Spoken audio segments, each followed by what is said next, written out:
Good evening po, Sir Neymar, again.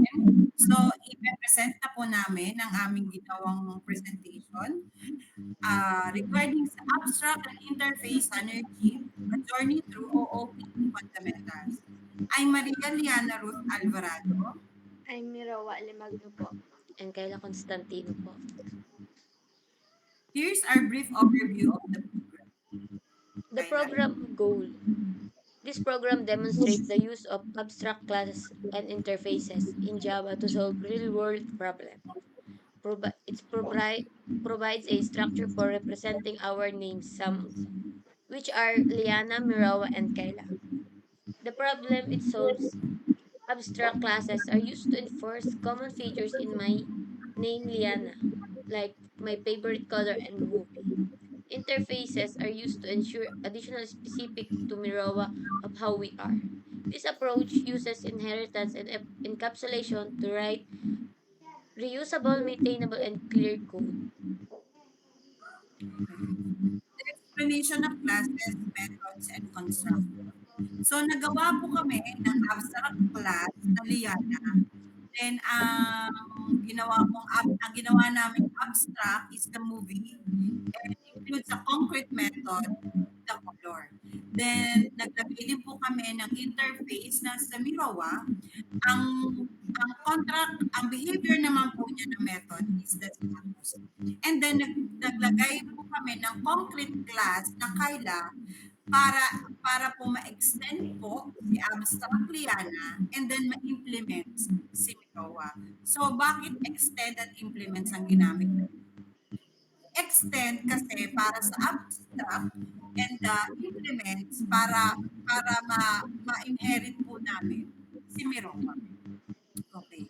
So, ito po yung aming code snippet na ginawa. So, abstract Liana, abstract class Liana, then ang naglagay po kami dito ng movie, and then abstract movie po siya, then meron po kaming void na color, ang system output is Liana favorite color.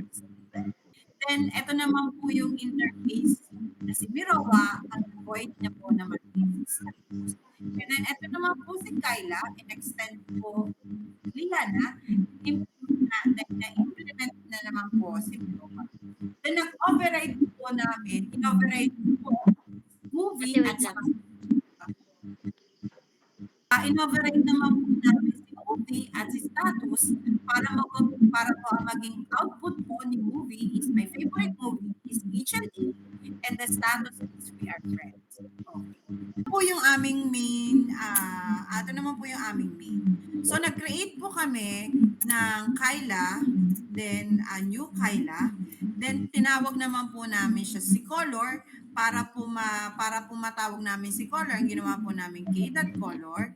Then, para po matawag namin si movie, k.movie. Then, para po matawag namin si status or si Mirawa, ginawa po namin k.status. So, si Mirawa is the interface and si Liana is the movie is the concrete method from Liana and the color is the abstract class from Liana. Ayan. So the explanation of the step is that the Kyla object is instantiated.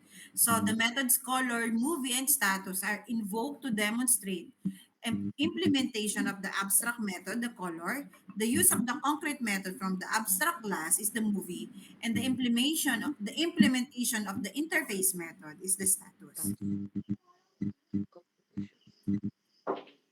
And our key learning points is abstract classes used to define shared structure and enforce certain method implementations across subclasses. Interfaces provide a contract for additional behaviors ensuring uniformity. Inheritance. Kyla class extends Liana, inheriting its successfully. concrete method completing its structural requirements. Encapsulation. Shared logic example is color. It is included within the abstract class and used across all subclasses. And last is the polymorphism. Different subclasses of Liana can implement movie differently.